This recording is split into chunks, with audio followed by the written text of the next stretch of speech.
1934, the Nuremberg Rally. Thousands of perfectly choreographed Nazis are filmed for the most notorious propaganda piece of all time, Triumph of the Will. The Nazis' ability to manipulate their image is crucial for their rise to power. You had posters, you had banners, you had music, you had ceremonial entrance, stormtroopers and flags. You had lively speeches. Hitler, Sieg Heil! It was a show as well as a political meeting. One thing which they have, which other parties don't have, is Adolf Hitler, who is a unifying and integrating figure within the party. Hitler is a propaganda genius. He was remarkably good at creating vibrant posters, vivid slogans. He even had a part in designing the swastika flag. I myself had laid down a final form. A flag with a red background, a white disc, and a black swastika in the middle. The Nazis' rise to power is driven by a lust for world domination and deep-seated hatred.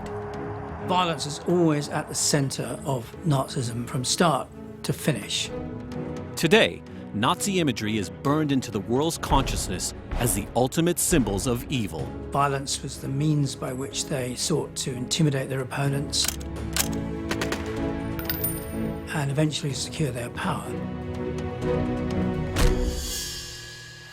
But Nazi propaganda tells a very different story. How they promote exciting new technologies, industrial reconstruction, and an artistic renaissance. They promise order and discipline. The great art is to put everyone in a uniform. This is what the Nazis, I suppose, really understood: male vanity. But Hitler's real plan is for total world war. Every Nazi blueprint, fashionable uniforms, brilliant engineering, new military technology is just a step on the road to destruction. How did the Nazis gain such effective mastery of design and technology? And how did Hitler employ it so successfully to seize power before plunging the world into chaos?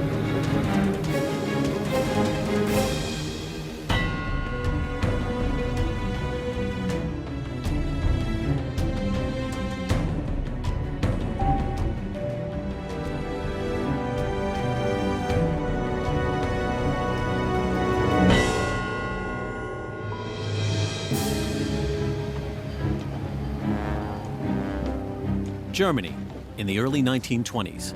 The First World War is barely over. Now, revolution is in the air. Shaken by the country's catastrophic defeat, communists and nationalists fight each other in the streets. The people are desperate for radical solutions to their terrible problems.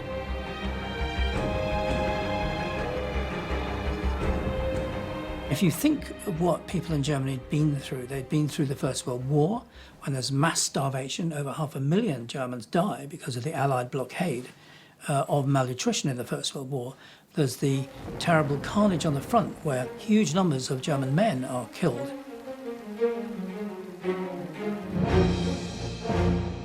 In Munich, the spiritual home of German nationalism, many former soldiers are drawn to a new, growing political force.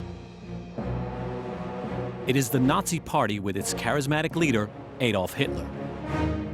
A veteran of the trenches himself, he is winning the city over to his new, darker, more violent brand of politics. But his ambition stretches far beyond Munich's streets to every part of Germany and beyond. In October 1922, he's ready to strike outside the city. Hitler has heard of a cultural event in the small town of Coburg, north of Munich. Socialists and communists will be taking part. So Hitler has decided to crash this party with hundreds of his paramilitaries, the stormtroopers. He's taken the bold step of hiring a special train. He orders his men to gather here at Munich's railway station. The order came. The whole lot of the stormtroops was to turn out. We were about 600 strong. It was a Saturday in the middle of October. We were to assemble early at the central station and bring along rations for 2 days. The band was to march at the front. Hitler turned up well beforehand, and we found a special train awaiting us. The music rang out gaily in the early morning air, and the people had hung out flags to make a sort of festival of the occasion. We stopped once or twice during the journey to pick up a few more of our comrades from the more outlying places, and arrived at last 800 strong. Coburg is a kind of dinky little town with a nice castle on a rock in northern Bavaria. It was a small town. It was very closely allied to the former princely family, so very conservative. Not really an industrial town at all. So the working class, which is the supporters of the communists and the social democrats, the most determined opponents of Nazism, they were very small. There were very few of them. And so it was an ideal stamping ground for the Nazis. They disembark here at Coburg's now run-down railway station. City officials beg Hitler not to march his troops through these streets. They are afraid of conflict with local communists, but Hitler angrily defies them. Conflict is what he wants. The march of the stormtroopers soon becomes a riot. Sure enough, we soon encountered storms of abuse from the crowds en route. Hitler led, and we followed. Stones, however, began to fly around. Then things got hotter. The Reds set upon us with iron rods and cudgels. That was going a bit too far. Hitler swung round, flourished his walking stick. That was the signal, and we flung ourselves upon our assailants. We counterattacked for all we knew. It was jolly hard work, I can tell you. They rained tiles on us from the roofs and windows and tore up the cobblestones for missiles. But with such slight opposition, it doesn't take very long for the Nazi stormtroopers to demoralize and then scatter their enemies. Once the violence has died down, they spend the night here at the local shooting club. The next day, they go sightseeing at Coburg Castle before returning home to Munich. The bloody riot is portrayed in Nazi mythology as a tremendous victory over the hated communists. 10 years later, a special badge is awarded to those who were with Hitler in Coburg.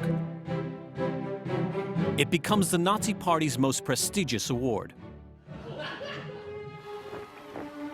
Hitler's credibility as a street fighter and die-hard anti-communist is now established. One thing which they have, which other parties don't have, is Adolf Hitler, who is a magnet for support and also acts, and this is really quite important, he acts as a unifying and integrating figure within the party. And he's one of the main reasons why, unlike many of the competitors, the party doesn't fall apart. Nobody ever revolts or rebels against Hitler, and he has a sense of authority and an integrating power which keeps this thing together. Hitler is crucial for boosting the Nazis' popularity. His name appears again and again in their publicity. No other nationalist leader can draw such large crowds. When the movement began, it was tiny, insignificant, limited to Munich. And they had no resources, no money. The one thing they could do was hold political meetings to make propaganda. And Hitler realized that that was something that he was extraordinarily gifted at. Gelöscht! Der Frevel ist gesünd! He could hold an audience. And he could hold an audience week after week after week after week. He captivates people with his simple, racist message. Germany has been betrayed. The Jews are to blame. Only Hitler and the Nazis can make Germany great again.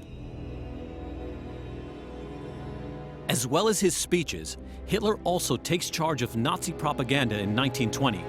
The impact is immediate. If you had to summarize the basic principles of Nazi propaganda, there would be simplicity, repetition, and emotional appeal. Propaganda had to be absolutely simple so that the message could be understood by everyone, and it had to appeal to the gut, to emotion. He was remarkably good at creating strong, rhetorical, vivid, dynamic posters and huge, vibrant slogans, teaser questions, getting these all over the place, and people begin to notice them. And what happens is, because the posters are so damn good, people start turning up to the meetings out of curiosity. Hitler even claims he created the most sinister image in history, the Nazi swastika flag. But is that true?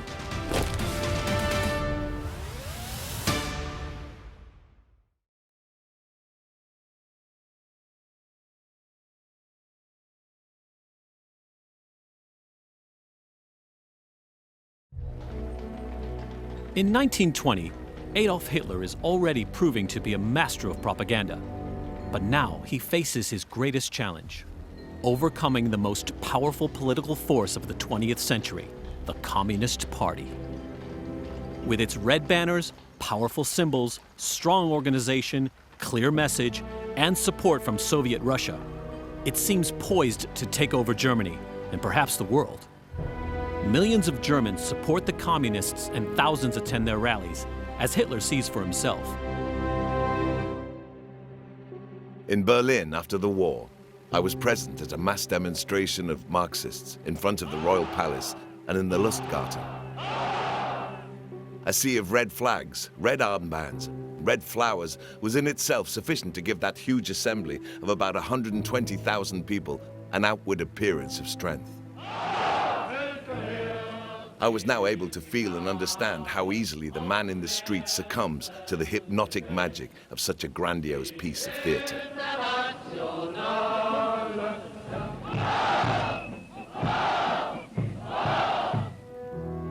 Hitler wants a Nazi symbol and a Nazi flag at least as bold and popular as the communists.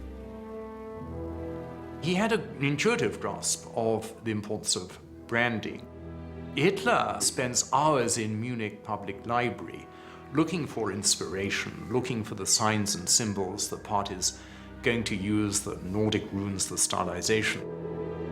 The stylization is his, and the colors are his. The red, black, and white are really highly symbolic. And this is something of which Germans were very, very aware. The flag of the empire was black, white, red. And the swastika flag is black, white, red. So this is simultaneously looking forward to a new, modern, dynamic movement, but also looking back and saying that we are the heirs to a German national tradition. As for who actually designed the swastika flag, Hitler couldn't have been clearer. Every detail was down to him. I myself, meanwhile, after innumerable attempts, had laid down a final form. A flag with a red background, a white disc, and a black swastika in the middle. And this remained final. But like so many of Hitler's claims, this is at best a gross simplification, if not an outright lie. The real creator of the flag is another Nazi, Dr. Friedrich Krohn, a dentist from Sternberg in northern Germany. Hitler dismisses his contribution as a good design, very similar to mine. It will not be the last time he takes credit for someone else's work. Hitler was a plagiarist in everything. He didn't originate at all. He stole. He stole the symbols, he stole the rhetoric, he stole everything. But it was restylized. He was a great reimaginer, reconceptualizer. He was also a synthesizer. So you have a cacophony of different symbols, different rhetorics, different ideologies, and he produces this harmony from all this discord. He gives it a narrative structure, he integrates it, he makes it a highly coherent and cohesive symbol system, and he has a great natural talent to do this. From its creation in 1920, the Nazi swastika flag becomes an increasingly common sight, carried by the stormtroopers as they attack their left-wing enemies. But despite their violence, many Germans support the stormtroopers. There's certainly amongst large proportions of the German population a fear of Bolshevism and of russische Zustände, Russian conditions, chaos, and the fear that if we don't suppress the left, and particularly the communists, this sort of thing could happen here, and that we have to militantly prevent this sort of thing from happening. Enemies of the stormtroopers call them ill-disciplined thugs. But their smart brown uniforms are key to making them look respectable and popular. But who makes these uniforms? Metzingen, a small town in southern Germany. It has a long association with the fashion business, right up to today. It's also long been the home of the Hugo Boss Company and the location of its worldwide headquarters. The Boss family's first shop was here on Hindenburg Street. Hugo Ferdinand Boss takes over his parents' shop just after the First World War, but he has bigger plans. He decides to start making clothes, opening his factory in 1924 with just 10 sewing machines. The workers make everything from underwear to traditional Loden coats. But one of the company's first big commissions is for a large batch of colored shirts for a distributor in Munich, including brown shirts for the Nazi Party and stormtroopers. Hugo Boss may not have known who the shirts were for at this time, but in later adverts he describes his company as a supplier of party equipment since 1924. The Hugo Boss factory is just one of many small and medium-sized firms that make the huge number of uniforms needed by all the different Nazi organizations. All these companies profit from Nazi Party and later Nazi government contracts. The great art is to put everyone in a uniform. I counted actually about 170 different uniforms in Nazi Germany, but that's the marvelous thing, whether you're a coal miner or whether you're in the Hitler Youth, whatever you are, there's a uniform and a badge and a star and all the rest of it for you personally. And this is what the Nazis, I suppose, really understood, is male vanity, like no regime in history had ever done.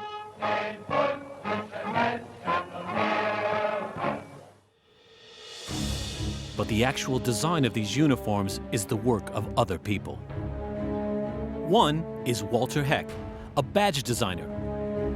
In 1929, he creates one of the most notorious symbols in history, the SS runes. Heck isn't well off, so he accepts just 2.5 Reichsmarks, about $25 US today, to allow the SS to use his new, sinister symbol.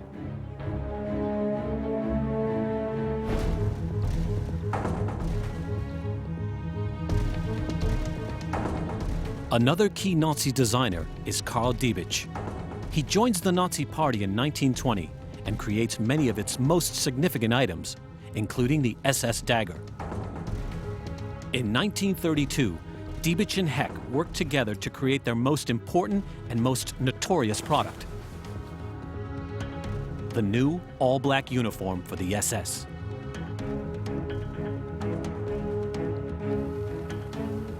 By this time, the Hugo Boss factory is supplying uniforms to several Nazi organizations: the Stormtroopers, the Hitler Youth, and the SS. All these uniforms, badges, and symbols help project the image of a disciplined and organized party. It's a vital part of the Nazis' growing popular appeal and another step towards power.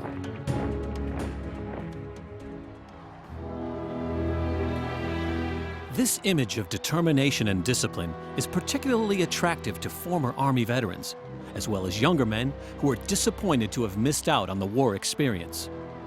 Although Germany lost the First World War, the men who'd fought at the front came back as heroes, and they had a terrific reputation of having fought for Germany, particularly amongst the sort of right-wing, ultra-patriotic parts of the population.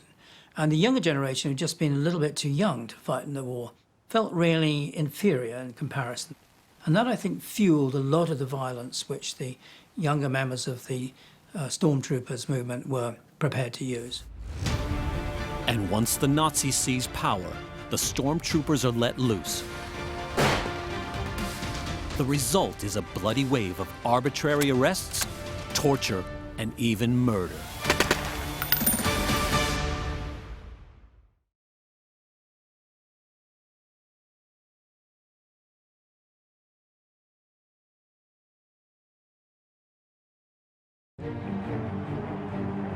With their striking flags, smart uniforms, and brilliant propaganda, Nazi stormtroopers are sweeping their opponents off the streets. And when Hitler becomes chancellor in 1933, they gain even more power. Thousands are signed up as auxiliary policemen.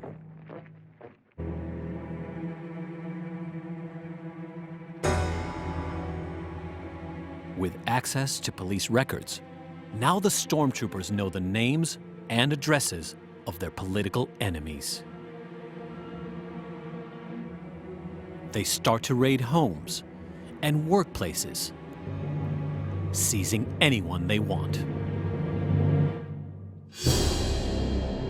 Violence is always at the center of Nazism from start to finish.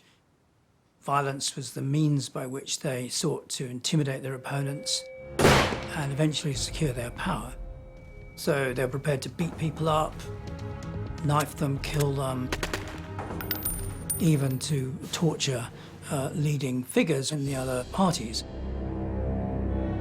With the power of arrest, the stormtroopers become even more violent. They feel invulnerable. They're no longer content just to beat up their enemies. They start to take them prisoner in a network of unofficial jails. This building is the only secret stormtrooper prison that still exists. Within these cells, at least 500 people were held in 1933. This is where the Nazi concentration camp system begins. Over 200 jails like these are set up in Berlin alone. Every party was involved in violence in the run-up to the Nazi seizure of power, where the Nazis outdid all the others. In the elections of July 1932, no fewer than 400 people were actually killed in the campaign. It's a level of violence we'd find now absolutely impossible to accept. As auxiliary policemen, the stormtroopers now have the legal power to hold people in so-called protective custody, as long as they want.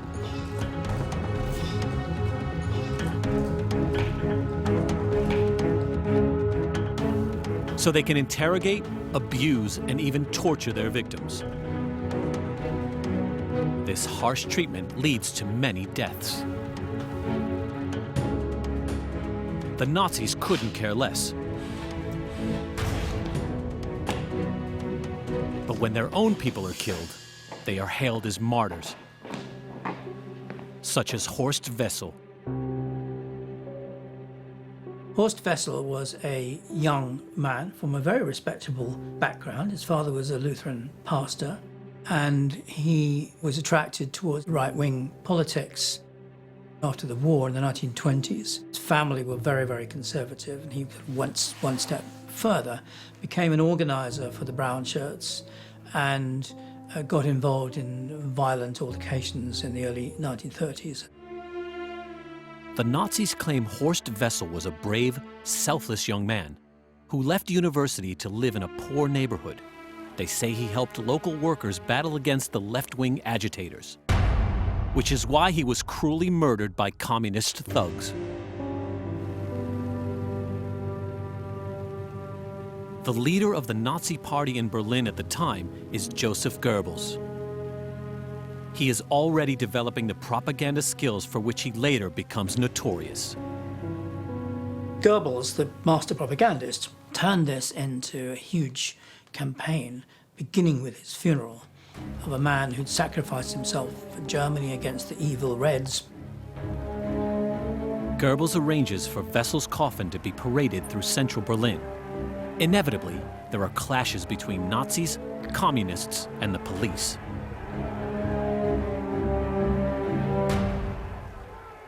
At the cemetery, Goebbels turns Wessel's funeral into a propaganda stunt. He gives an emotional speech at the graveside, praising Wessel's sacrifice, making him sound like a Christian martyr. So he was used, he was reimagined, he was turned into something he never was. Throughout the life of the Nazi Party, he was the ultimate Nazi. He was a believer who'd been cruelly murdered by the communist bastards. Horst Wessel has passed on. His mortal remains have given up on struggle and conflict. Yet I can feel almost physically his spirit rise to live on with us. He believed it. He knew it. That is how he lived. That is how he died. A soldier of the German Revolution. Once he stood with his hand on his belt, proud and upright, with the smile of youth on his red lips, always ready to risk his life. That is how we will remember him. Wessel had written a marching song only a few months earlier. Following his death, the words seem eerily prophetic.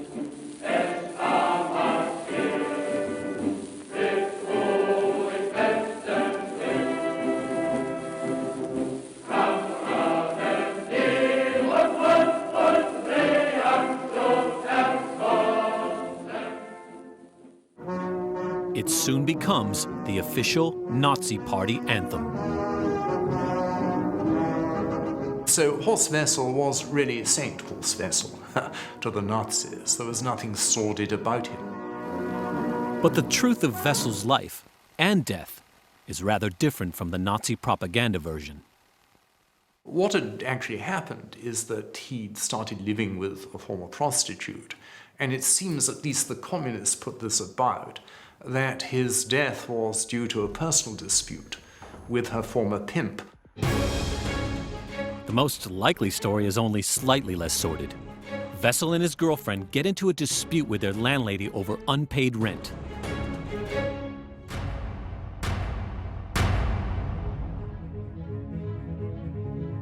The landlady goes to the local communists for help. She wants them to use force to get the couple to pay up. At first, they aren't keen to get involved in such a petty squabble. But when they learn the debtor is Horst Wessel, a well-known and hated stormtrooper leader, they agree.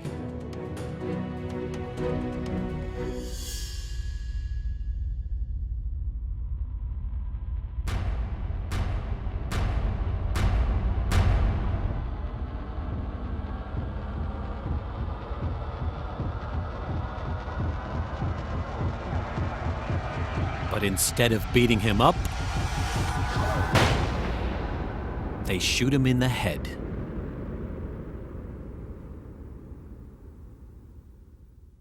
He later dies from his wounds. Germany would have totally forgotten this violent yet insignificant man if Goebbels hadn't turned him into the perfect martyr.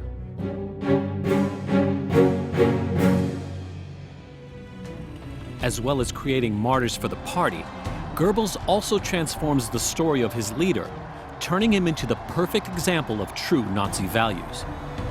And this task is never more important than when Hitler runs for president.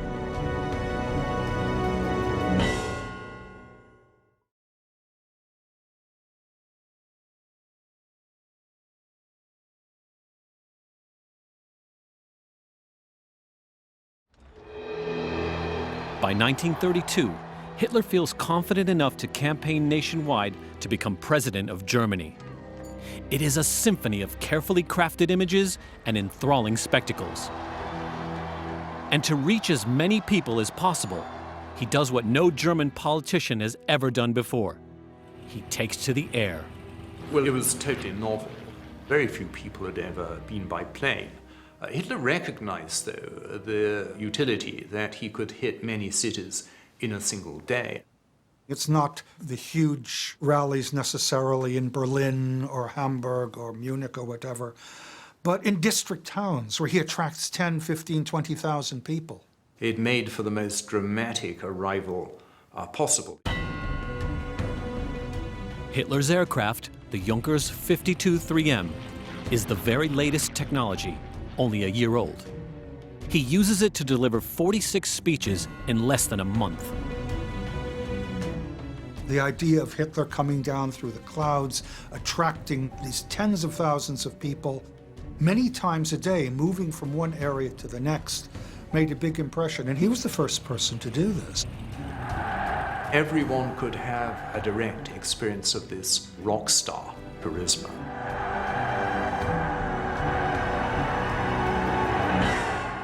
Anticipation could be built. Often the schedule fell behind. Hitler was an hour or two late in arriving. But that only built attention. And when Hitler would finally arrive, there would be an explosion of cheers and Sieg Heils and so forth. So it was a very interesting and effective method of building the Hitler myth. Nazi propaganda exploits the image of the daring Hitler, not afraid of this still quite risky technology. One has to remember that this is a young man, a relatively young man for a politician. He is the representative of that younger generation who comes up from the trenches and as such is making a big impression on the German population. Despite Hitler's dynamic and relentless campaigning, he doesn't win the presidency, losing to the incumbent Paul von Hindenburg. But in fierce parliamentary elections, the Nazis do become the largest political party in the Reichstag, opposed by a similar number of communists and social democrats. German politics is increasingly polarized and violent. Democracy itself is becoming discredited. There are rumors the army is preparing a coup. Reluctantly, President Hindenburg appoints Hitler as chancellor to create some kind of stability. Hitler grabs this opportunity to start the process of Nazi political domination. It's a mistake to think that Hitler's appointment on the 30th of January 1933 was the seizure of power. It's only the beginning. Between then and July 1933, that the Nazis then used mass violence combined with a series of laws and decrees that they pass to seize complete power. By the summer of 1933, up to 200,000 opponents of the Nazis, again mainly on the left, had been put into concentration camps. That's an essential part of the Nazi seizure of power.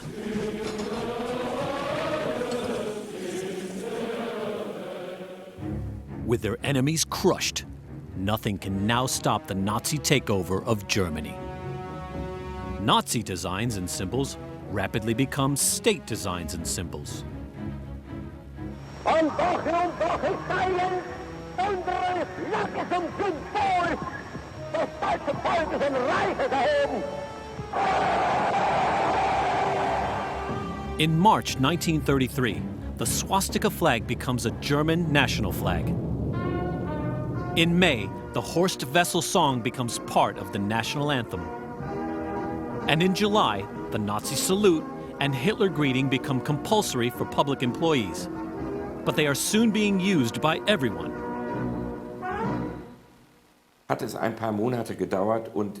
It took just a few months, and all greetings then common in Germany, regional or in different dialects, disappeared in no time at all, and were replaced, substituted by the Hitler salute.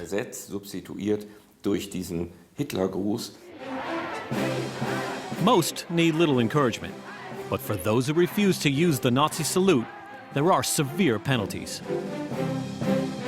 The first concentration camp was established in Dachau, and already in 1933 there are reports of people, vicars for example, who refused the salute, who were detained in the Dachau concentration camp for a few weeks or for even longer.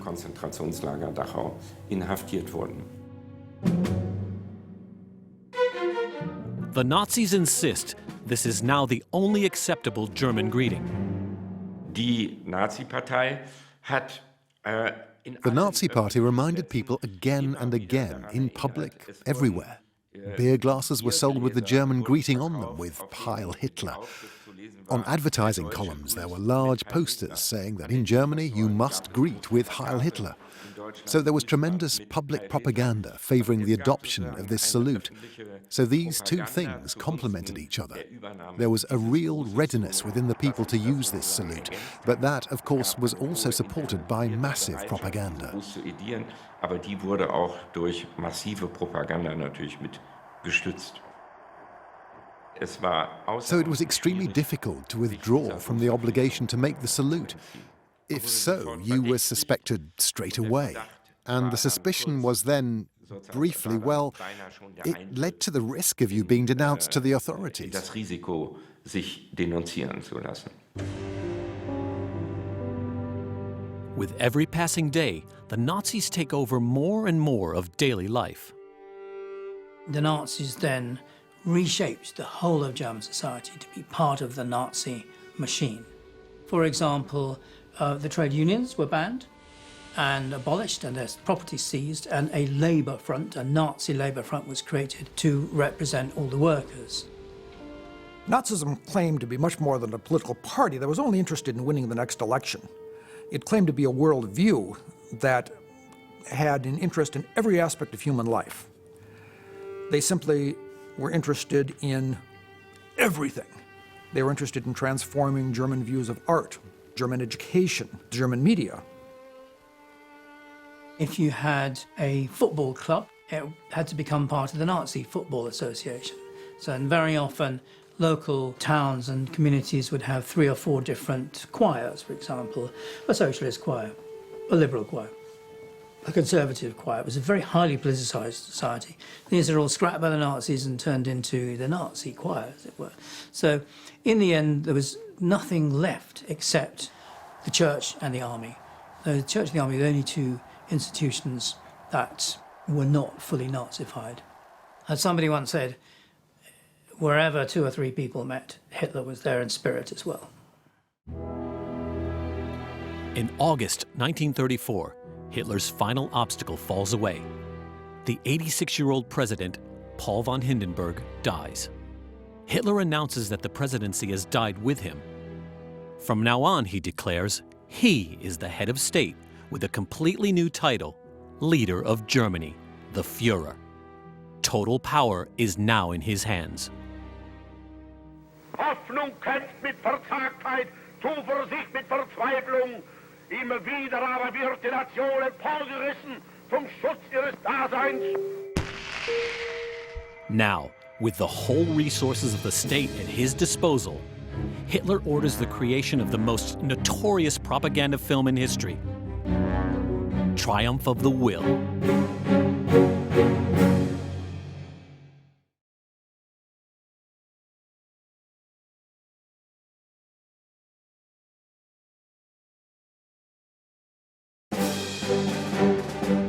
In just 15 years, through its skillful propaganda, the Nazis have grown from a tiny fringe group to a huge political force, totally dominating Germany. Its annual rally in Nuremberg is now a major national event, and a brilliant demonstration of its mastery over design and image. The Nuremberg rallies were a theatrical performance of Hitler's vision of Germany. Hitler asks an up-and-coming young director to film it for him. Her name is Leni Riefenstahl.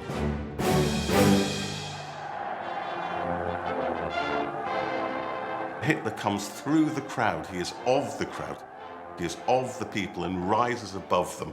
And so the leader speaks to the serried and ordered ranks of the masses, a vision of Germany which is about order, which is about hierarchy, the Führerprinzip, the leadership principle, and about hardness.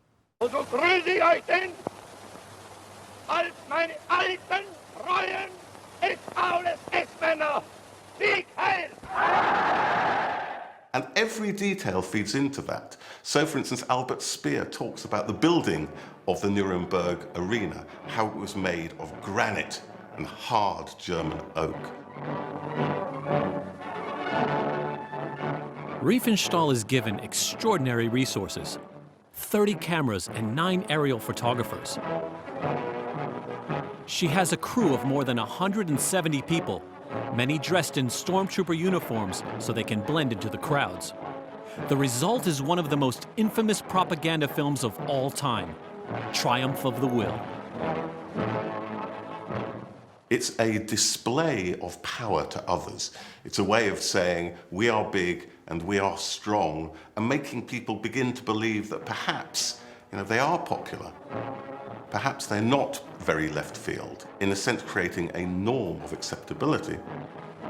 And the rhetoric of your vision of society was made real within these acts of theatre, and people participated in them, and it made them believe in the reality of the society that could thereby be constructed. Die Partei wird für alle Zukunft die politische Führungsauslese des deutschen Volkes sein. Sie wird in ihrer Lehre unveränderlich, in ihrer Organisation stahlhart, in ihrer Taktik schmiegsam und anpassungsfähig, in ihrem Gesamtbild aber wie ein Orden sein.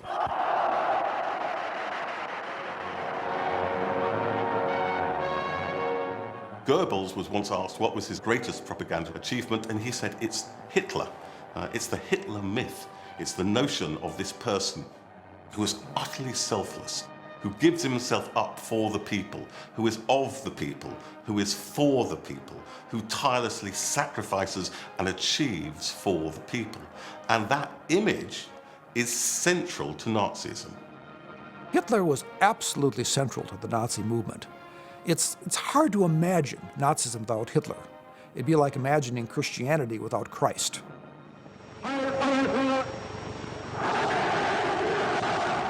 He was the ideologist of the party. He was at the beginning and throughout the chief propagandist of the movement.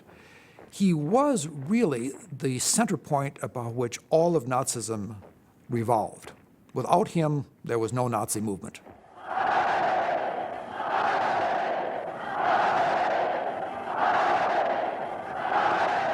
Hitler aber ist Deutschland, wie Deutschland Hitler ist. Hitler, Sieg, Sieg, Sieg.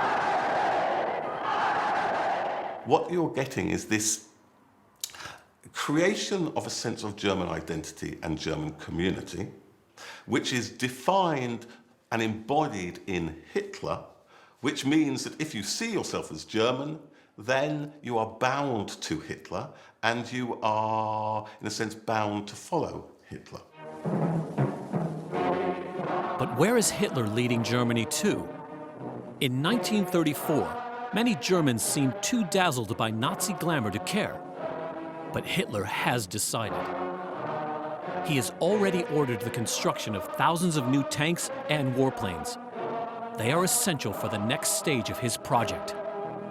A great war of conquest, a war that will be the most destructive in history.